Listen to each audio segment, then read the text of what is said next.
Hello guys, in this video I will be going through the RHCSA exam objectives which are related to SELinux, and not only for this exam, SELinux is a very crucial part of many Linux distributions these days. So it is very important that you learn about SELinux and how we can manage SELinux and troubleshoot SELinux stuff. So if I open my browser and go to RHCSA exam objectives, so let me just go to the objectives and under here somewhere manage security. Yeah. So under manage security, you will find that these are the topics after the key-based authentication of SSH. You will find these topics that are related to SELinux. Okay. So what are these? So this is basically the modes of SELinux, how to like turn it on and off, you can say. How SELinux works under file and process context. Restore, how to restore the SELinux file context, how to manage SELinux port labels, how to manage system-wide boolean settings for SELinux, how to diagnose and address routine SELinux policy violations. So this thing may come up in the exam because they will tell you something that SELinux is causing problem. You have to troubleshoot it, you have to find the root cause, and you have to diagnose it, and then set it up good so that SELinux doesn't cause any problems. So one good thing about SELinux is you don't have to like remember everything because SELinux is very well documented in the OS itself, and I will be showing you how you can find most of the things you need in an exam. Okay. So I have these two servers, both are running in VMware workstation. You can use anything like virtual machine application. So VMware workstation works. You can use Proxmox, you can use VirtualBox, I guess. So these are the usernames and these are the IPs of two machines. So I have prepared a document. Okay. So this is nothing but the exam objectives again. And let me just talk about, before beginning, let me just talk about how SELinux actually operates. So SELinux is nothing but another layer of security above the discretionary access control or DAC. What is discretionary access control? As we all know that these actually the default access control mechanism in Linux system which acts on the owner of the file and what permissions are set on a file. So SELinux actually adds another layer of security above the discretionary access control, which tells that it enforces some security policies. Okay, SELinux is nothing but some security policies that are set on any file, any port, user, directory, so that it sets some mandatory access control rules. These are SELinux rules, and these rules cannot be violated by any users, even by the root. So this actually prevents many type of privilege escalation. So enough of this boring theory, but you have to know something about the SELinux and like what is actually SELinux. So these are the checklists that I will be going. These are nothing but just taken from this exam objectives. So what I will do, I will be practically demonstrating each and everything from enabling and disabling SELinux to restoring file context to troubleshoot policy violations, SELinux ports, SELinux boolean using a server, okay, a web server known as Nginx. You might already be familiar with Nginx or Apache. I will be using Nginx. You can use Apache if you are comfortable with Apache, but I will be using Nginx. So let me just open my terminal. So I will SSH into both the machines. Okay. So one is 10.42.69.176. Let me just SSH, and I have root login enabled on both the systems. Okay. So that is why I am able to log in as root. So I have logged in. Let me just zoom in a bit. Okay, clear the screen. Another system is at 10.42.69.182. So SSH root. In my root password, and yeah, I'm set. So in the first system, let me go with the first command for today is SE status. SE status. So if I type SE status, you can see that SELinux is currently disabled for this system. And another command you can try it getenforce. Okay, so this will show the current mode SELinux is operating. Obviously for this system it is disabled. For the second system, if I type SE status, you can see that it is currently enabled, and this is how it should be. And by default in RHEL 10, if you install, SELinux will be automatically enabled and in enforcing mode. Okay. So if I type get enforce here, you can see the current mode is enforcing. So what is enforcing? What is permissive mode? I will be going through in this video. Don't worry. So first, let me show that how we can securely start SELinux. Like in this system, SELinux is disabled. So how to enable it properly? Okay. Some of you might be wondering that if I type setenforce 1 or setenforce enforcing will do the trick, but no, there is something more. Okay. So let me first go to the SELinux config file where it is located. From here, you can see that SELinux root directory is HCSLinux. So if I go to HCSLinux in the first machine, and if I list the contents, you can see that there's a config file. So open the config file, and as I have told you that most things in SELinux is very well documented. So in this configuration, it is already written that these three values can be here: enforcing the default where SELinux policy it enforced in all the its ports and files, and then there is permissive. SELinux prints warnings instead of enforcing. So I will be demonstrating it how permissive mode works. then it is disabled. So currently this is not a comment, this line is not a comment, and it is disabled. So let me quickly go and remove this and type enforcing here. So I have set SELinux equals to enforcing. Now another thing you have to do is view this note that if you need a system with SELinux fully disabled instead of SELinux running with no policy loaded, you need to pass SELinux 0 in the kernel command line. So we have to investigate the kernel command line and see if there is SELinux equals to 0 present. Otherwise, after rebooting, SELinux will not be in enforcing mode. So if SELinux equals to 0 is present in the kernel command line, we have to remove it. How to remove it? To set it, you can run grubby update kernel on args SELinux equals to 0. And to revert it back, you can use grubby update kernel all remove args SELinux. Okay. So let me first view the default kernel config line. So for me, it is located in, I guess, cat etc default and then grub. Okay, so this is the grub command line, and here you can see after RHGB quiet there is SELinux equals to 0. So you have to remove it. How to remove it?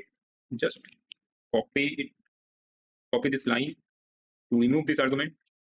Okay, let me just copy it. Q to quit, run it, and after running it, if I again cat the contents, let me quickly clear the screen, and now see the SELinux equals to 0 is removed. Okay, so it ends in RHGB quiet. So these things you have to do. And after this, because we are turning on SELinux from a SELinux disabled system, we have to relevel all the things. What is releveling and how to restore the default context, I will be going through in this video. For now, we have to do is touch auto relevel. Now what it does, it creates a auto relabel file in the root directory, and this tells SELinux to run all the default directory ports and set its context as it should be. Okay, so after doing this, what we have to do is reboot. Just reboot the system and SELinux will be up and running. So after rebooting, I am monitoring it in the VMware and that the system is rebooting. So give it some time. Okay, we are up. So if I log in again, now SELinux should be enabled. So if I type AC status, you can see that it is enabled. The current mode is in enforcing mode, and if I type getenforce, you can see this is in enforcing mode. So this is how you can turn on SELinux from disabled to enabled mode. Okay. So for the next part of this video, I have to set up some configurations. First, install the Nginx web server, of course, and for that I need my repositories configured. I have already configured a repo server, a local repo server for this machine. So if I type dnf repo list, you can see that I have a shared repo, which is nothing but another Nginx server from a different RHEL machine, which is acting as a repo server. One thing you can do is you can already mount and use that local RHEL ISO, or you can sign up for developer access in Red Hat website and set up your repositories that way. I will be making a video on how to set up this Nginx repo server. So because I have set it up, I can use actually this server in all the machines. So here also I have make this configured. So the benefit of having a repository server, a local repository server, is that if you create another virtual machine, you can just share this repo file and it will be configured. So let's install the Nginx web server. So dnf install nginx-y. Okay, it is installed. It is fast because it is pulling from the local repository or my local LAN, you can say. If I type system ctl status nginx, you can see currently it is disabled. To start it up, you have to do systemctl enable -- now. Enable it in boot time so that subsequent restart Nginx always starts automatically, and now is for enabling it now. So if I type Nginx, now it is active and running. One thing you have to do is allow port 80, which is the HTTP default port, so that we can access the web server from outside. So from this browser, we have to access the Nginx web server. For this, we have to type firewall cmd. By the way, all these things are also included in the RHCSA exam objective. So yeah, firewall cmd -- list - all. Sorry, firewall -cmd, I guess. Yeah. So firewall cmd -- list all shows that no ports are currently allowed. Let me change that. So add here, see port 80, which is a TCP port. By the way, Nginx by default always listens on port 80, and I will change it to demonstrate the SELinux's like SELinux port level. Okay, that is for a later part. So firewall cmd as that port TCP and make it permanent. After that, we have to reload the firewall. And after that, if I type list all, you can see that port 80 is accessible. So if I type the IP, which is 176. And if I go to my web browser and type this, voila, you can see the Red Hat Enterprise Linux test page. Till this part you have done, if you have done everything right, you will be able to see this web page. Okay, so Nginx is set up. So another thing I have to do is set up a user, a local user. If I type cat etc pass wd and tail it, I currently don't have any local user. So let me quickly add a user using user at -m to have a local directory of its own.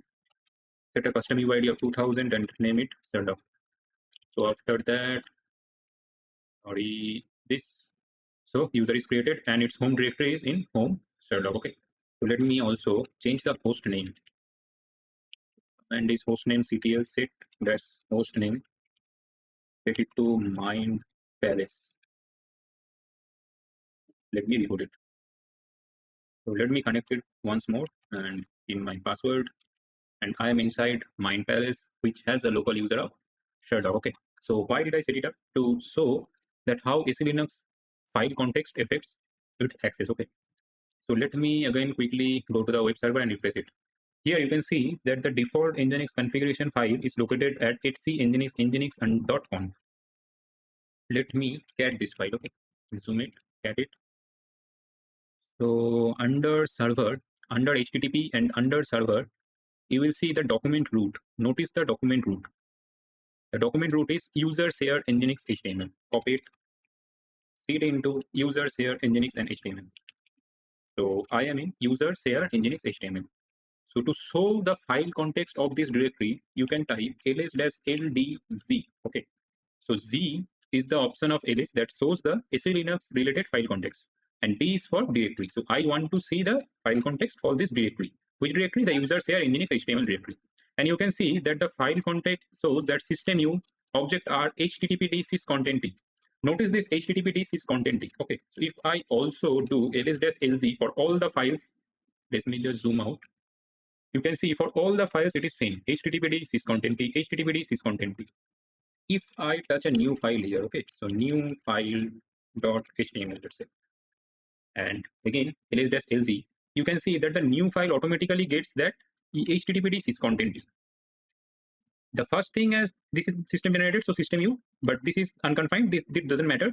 But the main part is this thing that https syscontent is set on the new file itself. So how did the system knew that any file in this directory should have this? For this, actually, semanage fcontext is set. What is semanage fcontext? The command is semanage fcontext.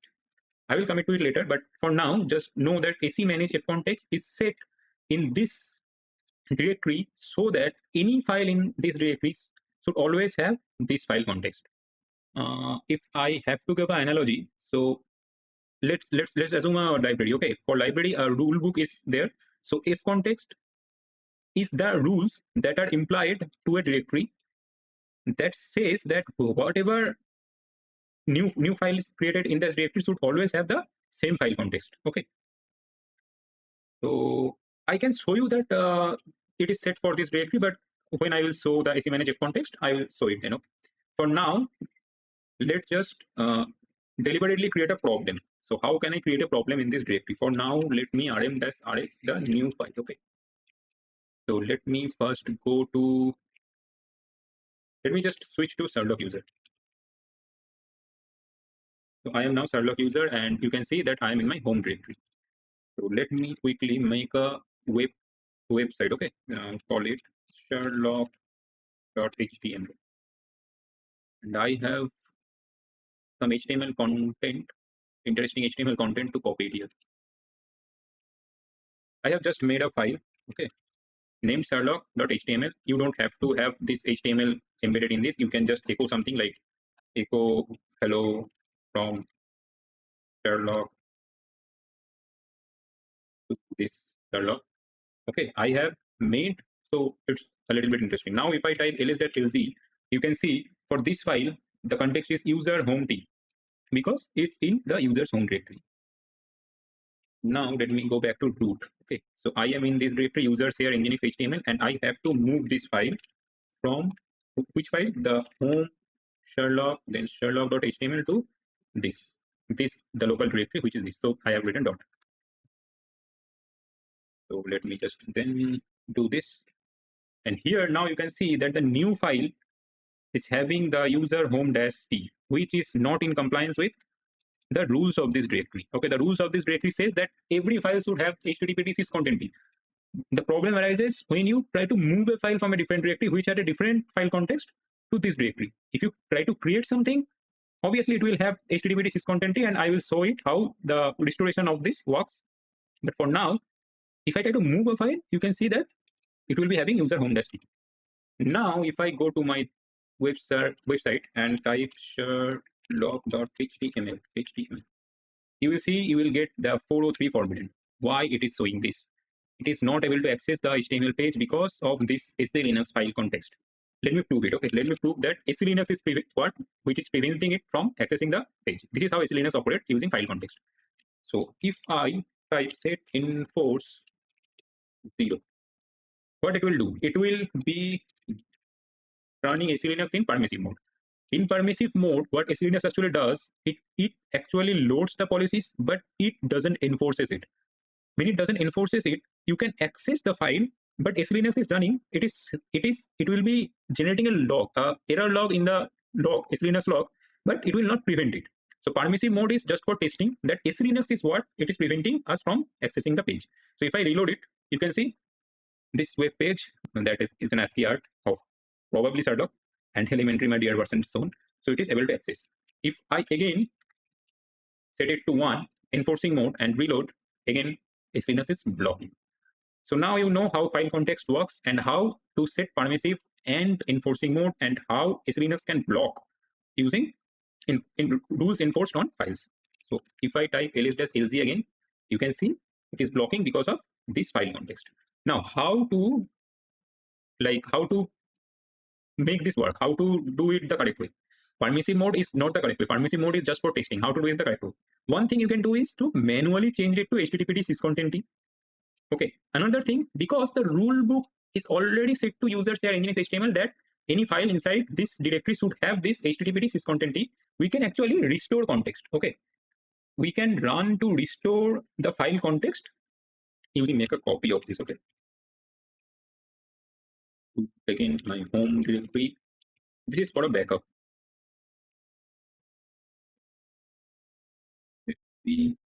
Again, this has this.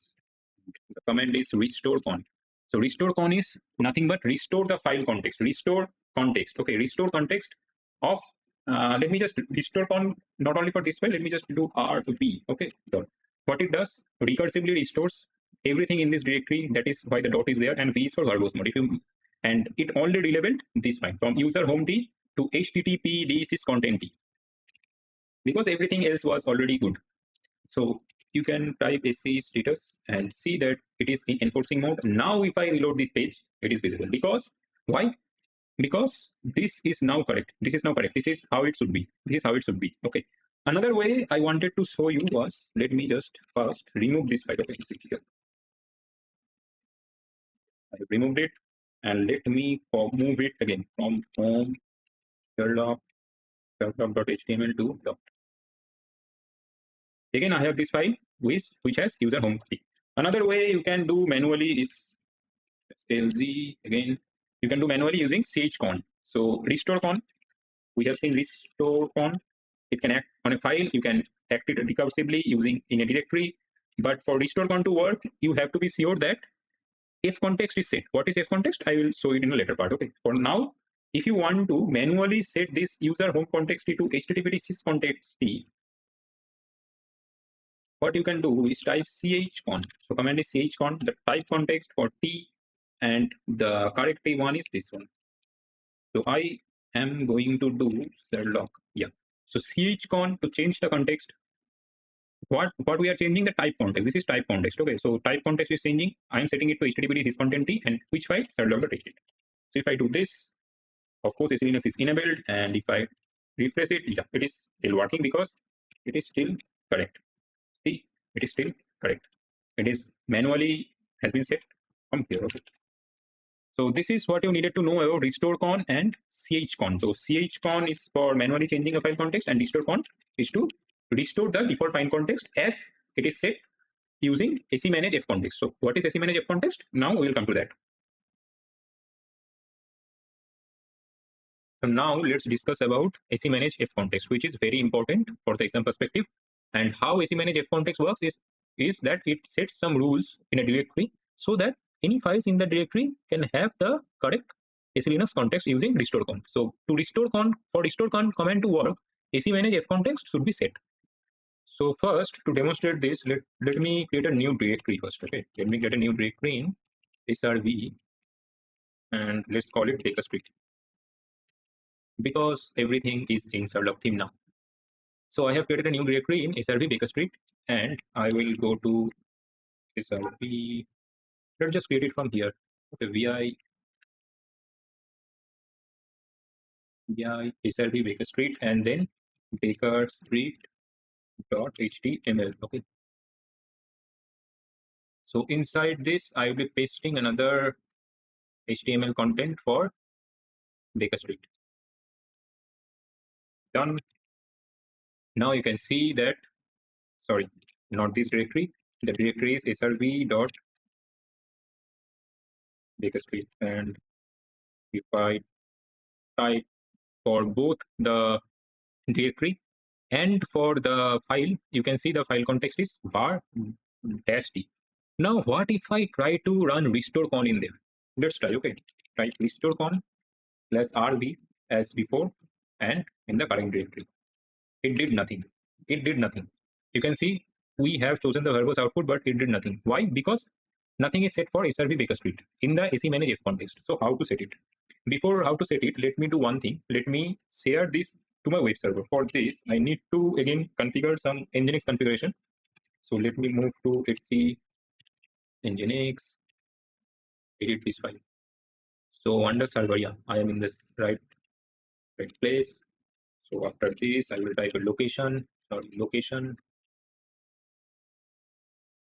will be Baker Street. So this is the web address where will be my file shared. So inside this, I will have an alias to which directory. The directory is srv Baker Street. Okay, done. And my index file is named at Baker Street dot html. Okay, done. So these two lines I needed to add here. Save it. Let's see it once more. It is fine. That is fine. Let me do systemctl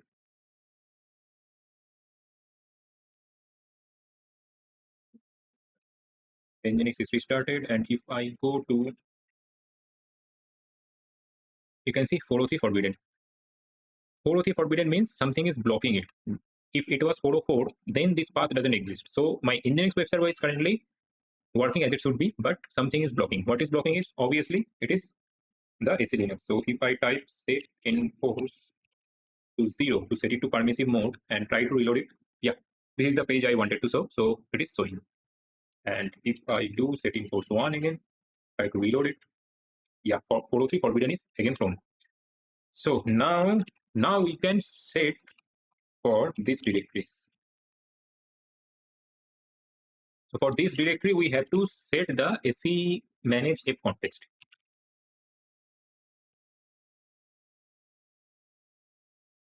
What I am doing is I am viewing the main page for semanage fcontext. You don't have to remember everything. I told you that most of the things are written in the document itself. So let me search for examples. You can go through it if you want to. So here under example, you can see that to add a file context under everything in web, you run semanage fcontext -a-t httpd syscontent t to this directory. Now what? Let me explain this command. Okay, so from here you can copy this command. What it's doing is semanage fcontext -a to add a new context, -t to what the context would be. The context would be httpd syscontent t, and for this web. Now for this example is what we are exactly looking at for, because this is for a web server. It could be anything. It could be anything. It doesn't have to be this http this content. This is just an example. Okay, but for our purpose, this is the perfect command. Only we have to change this directory. So let me do one thing. Let me copy it first. Okay, let me copy it first with this. And what you can also show is semanage fcontext -l to list all the context. And if I type httpd, you can see everything that is with HTTPD, and somewhere here you will also find that for USR, where it is, let's make it great USR. Yeah. So here users here Nginx HTML is this. Okay. So semanage fcontext that L shows all the rules that are defined for semanage fcontext, and under that rule, if we filtered it, so we can get that this directory is set with all these other directories. So this is what enabling that Nginx under Nginx HTML restorecon to work, and we will do the same. So we will type. Let me clear the screen first. Okay, let me clear the screen first. So the command is, as we have copied it from the main page, semanage fcontext -a-t. The context should be HTTP this content t, and for which for srv/street. Now what is this? And this is nothing but a regex expression. This is showing. This is telling that everything under street, its consecutive directories, all the files should have the same type context as this one. So if I type enter, now rule is set. So if I do, let me do this one, SRV Baker Street. You can see this is set SRV Baker Street, and this is the type context. Now, if I do restorecon, previously we did restorecon once, that didn't work. But if I do restorecon -r-rv to this current directory, you can see it correctly worked. It worked. It actually relabeled the whole directory from var t to HTTPD syscontent t, and also Baker Street HTML to from var t to HTTPD syscontent t. Now, if I reload this page, this should go away. See, SELinux is now not blocking. SELinux is working. If you go getenforce, you can see SELinux is working, but it is not blocking because the correct context is set. So again, to show semanage command, you can type man semanage fcontext, and under here, if you go to example section, you will get the whole command. This is what you needed to run. And after that, as the example says, that you have to run restorecon -rv. I have typed it all at once, rv to the directory to restore all the correct file context so that SELinux is able to access it, or SELinux doesn't block it. So this is all for SELinux fcontext. Let me clear the screen and go back to my root directory. Now the next command we need to discuss is semanage port. So what is semanage port do? Semanage port, what it does, it manages, shows and manages all the port related SELinux context. Okay, just as before for the files that SELinux had some default context, for ports also SELinux is monitoring and enforcing some rules against all the system ports that are accessible from outside. So to list all the ports, what you can do is semanage port -l. Okay, this will list all the ports. So these are all the ports on the right side, the type of port and the SELinux context. Okay, so let me do one thing. Let me grep HTTP. So port 80, we were accessing Nginx web server from default port 80, which is present in here.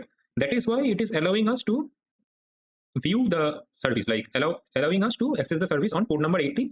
Then the correct context is HTTP port _t, HTTP _port _t, and this is also set for these ports 81, 443 for HTTPS, and also this one. These ones are some default ports that are used in context of HTTP access. So that is why by default these are set on this default port. But we will not do these ports. We will actually edit. Let me do etc Nginx conf, and inside this you can see we were listening on port number 80. We will edit it to 8010 and then also 8010. So now this is for the IPv6 block, by the way. So now my web server will try to listen to port number 8010 instead of the default port 80. Okay, so let me quit and save and quit. So if I do systemctl restart nginx.service, okay, it failed. It failed. Why it failed? Why it failed? See systemctl status nginx.service and journalctl for details. Okay, let's do the status. Okay, under this, if you can see here, under here, yeah, bind to 0000, which is all address, by the way, 8010 failed. Why? Permission denied. So SELinux prevented system Nginx to bind to this port 8010 because for 8010 there was no correct entry. The correct entry should be HTTP _port _t, which is this. So here 8010 should be present. Because 8010 was not there, even Nginx was not able to bind to that port and the service didn't start. One thing we have to do is firewall cmd list dash all. So we have to also make firewall not block this port, because otherwise we can test the SELinux thing. Okay? So dash dash add dash port equals 8010 dash TCP permanent, done. Also this command, if you don't want to remember, you can view the main page of firewall cmd, add, search for add dash port, and the whole command you will find, I guess. So let me firewall dash cmd dash dash reload. Okay, firewall reloading done. If I type list dash all, now 8010 is accessible. Now if I go here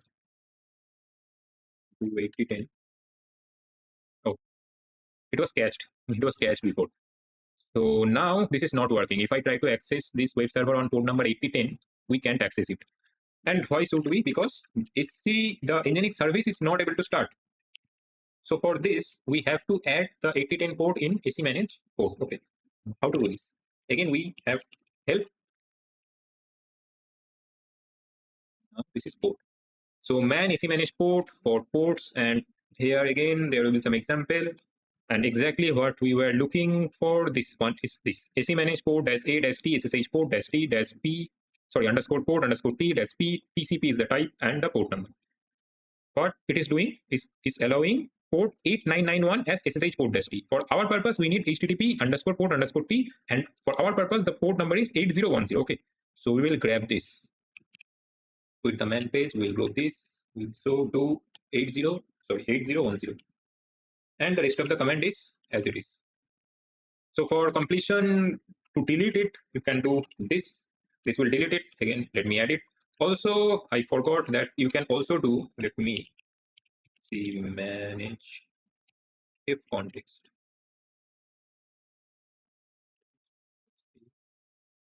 Yeah. So we added this. To delete it, you can do this. This will delete it. Okay. This will delete it, and let me re-add it.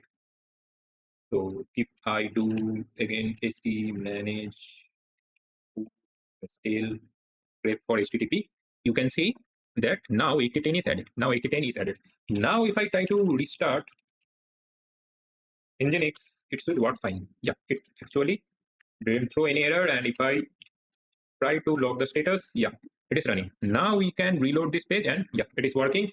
And even everything should be working.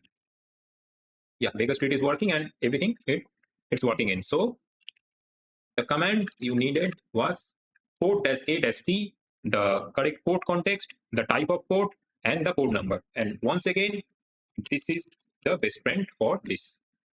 For SSH port add, let's see, suppose in the exam they tell you to change the SSH port. So you have to run this. Okay, you have to run this so that in any custom port that they have mentioned, SSH is not blocked by SELinux. So done. semanage port is also done, and I have also showed how to delete semanage fcontext and semanage port. This is the command again for deletion, for deletion, for addition, and for deletion. Let me quickly go to the exam objectives and see if I have missed anything. So enabling and disabling SELinux, yeah, I have covered it thoroughly, as we have turned on SELinux or enabled SELinux from a disabled system. Then file context processing, web server is already running, temporary and permanently change file context. So chcon, restorecon, all done. SELinux port level done, and to permanently set semanage fcontext also done.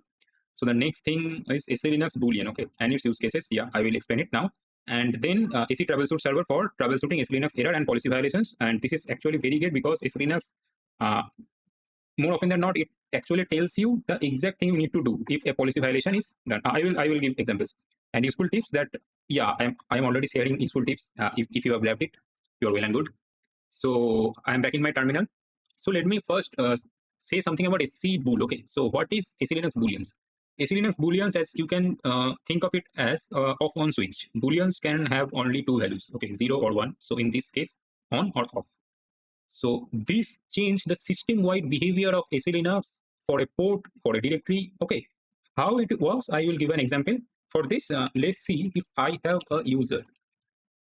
I have a user called Sherlock. Let's see, Sherlock is working on some case. Let's switch to this user. Okay, I have switched to this user, and he is in his home directory called home Sherlock. Okay, Now let's say that Sherlock is working on some case file. Let me copy some case content here, interesting case content, save it. Yeah, so I'm done. Let's say that Sherlock is working on this case and he needs to share it to Watson. Okay, so he needs the Nginx web server to actually share this. So if I add a path just like before, as we did for the Baker Street one, if we add a path to this home directory, directly to this home directory, can we share this file? The answer is no. Why?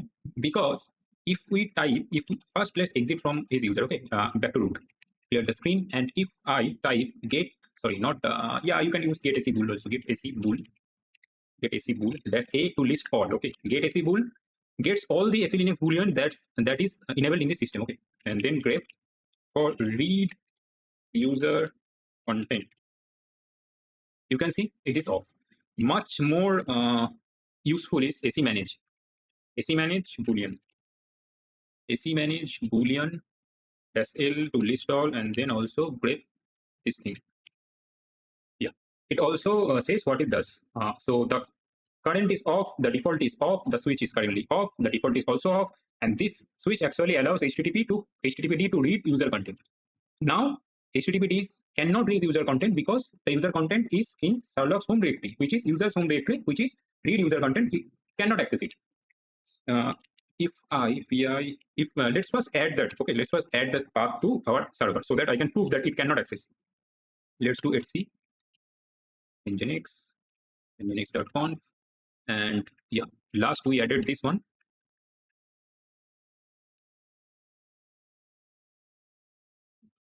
Here, if I type location, let's do Sherlock. Type alias and home. Sherlock, okay. Index is case.html. I'm sharing the case file. Done. If everything is set correct, then this should work. Systemctl restart Nginx service. Yeah, it started. Now, if I want to go here and type Sherlock, no, see, SELinux is blocking 403 forbidden. This error is only shown when something is blocking access. This is not 404. This path exists in the Nginx web server configuration, but something is blocking to read the configuration. Have to also permit Nginx to read that user content. Okay, so chmod, let's do chmod 755 to home, whatever. Done. Let's do one thing. Let's setenforce. Okay, setenforce 0. This is for testing. I told you that you can set permissive mode for testing. Yep, it is working. So SELinux was blocking it. Now we will see that how to turn the switch on. Okay, turn the switch on. So this is visible. This is good, by the way. This is Sherlock's case. So let's put that back to 1, clear the screen, and the command is set AC bool HTTPD read user content on. This will temporarily turn the switch on. Remember, set AC bool is for temporarily turning the switch on. Or you can do, you can pass on dash P option, dash capital P option to turn this on. Now, if you get AC bool, you can see it is on, and if you type AC manage AC manage boolean, also permanently on, and the current state is on. Now let's set this off. Set this off. Why? Because the better way to do is using AC manage boolean. Why? Because obviously they have a man page. Yeah. So to turn on, you can type AC manage boolean dash aim dash on to the switch, or the, you can say the boolean. Okay, AC manage boolean dash aim dash on to HTTP underscore read HTTPD read. Autocomplete doesn't work. User content. Now it is on. Let me grab it. Yeah, you can see default is on. It is allowing HTTP user content. Now let's do status. It is already enforcing mode, and this should work fine. This should work fine. Again, if I turn that off, just type off here. So off, FF off here. forbidden, and on to make it on. And now this should work. This should work. So that's all for this demo of SEmanage booleans. Okay, so SEmanage booleans and set SE bool and get SE bool. So commands set SE bool, get SE bool, and SEmanage boolean. All done. Now let me turn this off again. Let me turn this off again. So it is off now. Okay, this error is thrown. This error is thrown, and I have turned this on. Let me first. Now we have to troubleshoot that SELinux was the reason that this did happened. Okay, so how to do this? This is where the troubleshooting part of SELinux comes in, or the SE troubleshoot server. So first let's install DNF install SE troubleshoot test server. Okay, it is already installed and running. So if I try to access this web page again, and then if I do, it's throwing an error, so it should be logged. Okay, so let me go to var log messages and grep for SE alert.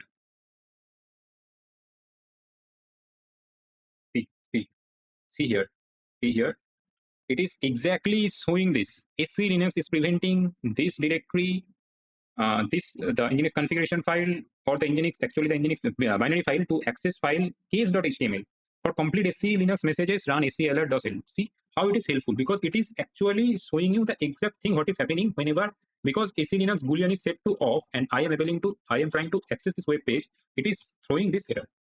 Now you have to grab this last one, SEalert.l, clear the screen, and here a detailed analysis of the error is shown. Okay, so somewhere around here you will find to how to deal with it. SELinux is preventing from read user content. What you should do? You should do set SEbool-p httpd read user content to 1. See, or 1, or you can do on. So this is the thing. This is the thing you can do, and type it on, set it on, and then yep, it is working. So see how exactly what you needed to do was being shown from SELinux, the SE troubleshoot server. SE troubleshoot server exactly point on what you have to do is also given. So you have to know what you have to know where to look. First, do something that throws an error. Okay, then make sure that the troubleshoot server is installed. Then grep SE alert from messages. It should log something at SELinux-l, and the context in short form will also be given, that what the error is all about. Then if you view it, okay, it has already gone. Okay, so if you view it, it will change. The last one is changed. So if you view it, you will see what you actually need to do. Let me do 1 second. Okay, 0, then reload it, then SE alert, and this one is this, and here what is actually happening and what you need to do will already be given. So this is how you troubleshoot SELinux for the easier part, because there are much more to SELinux than this, obviously. But for exam perspective, I think that this is enough, because here you can also do a custom policy, general local policy module and all that. This is very advanced stuff, so you don't need to do that, because most of the questions will come from the default SELinux booleans, and they just want you to know that what are SELinux booleans, how to turn that off and on, and what are its purpose. So if you do SEmanage boolean /l and edit, you can see that these are the different switches, and these are what it do. So by default, like this is always on, and for our case now it's already on. read user graphic. Yep. So httpd read user content is off. Let me turn this on, so that our beautiful website is again working. The command is SEmanage boolean -m to modify it permanently, and -on to turn it on, and we are good to go. So that's all for this video, and I have already covered everything that you need to know about SELinux in context of this RHCSA exam. Okay, so again, enforcing permissive done, file context done, restorecon done, port levels also done, boolean done, and diagnose SELinux policy violations is also shown. That's all for this video, and goodbye.